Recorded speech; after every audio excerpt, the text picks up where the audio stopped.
নিশ্চিতভাৱে অনুভৱ খুবেই ভাল অনুভৱ।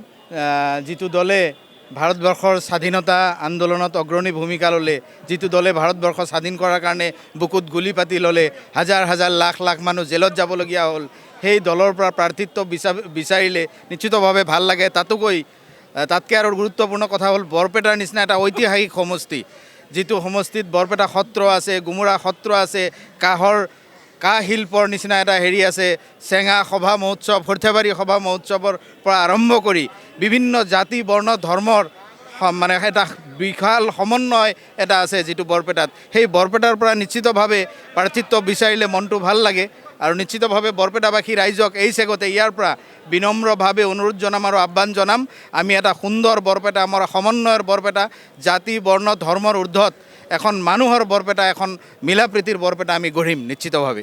মই আশাবাদী 100% আশাবাদী এইকাৰণেই যে বিগত দিনছোৱাত ছাত্ৰ সংগঠনেই হওক, মানৱ অধিকাৰৰ ফিল্ডতে হওক বা ভাষা সাহিত্য সংস্কৃতিৰ ফিল্ডত হওক বা সাংবাদিকতাৰ ফিল্ডত হওক, আপোনালোকে জানে দীৰ্ঘদিন বিগত 30-35টা বছৰ মই কাম কৰি আহিছোঁ। তো নিশ্চিতভাৱে মই আশাবাদী যে দলে যদি মোক বিবেচনা কৰে তেতিয়াহ'লে নিশ্চিতভাৱে মোক প্ৰাৰ্থিত্ব প্ৰদান কৰিব।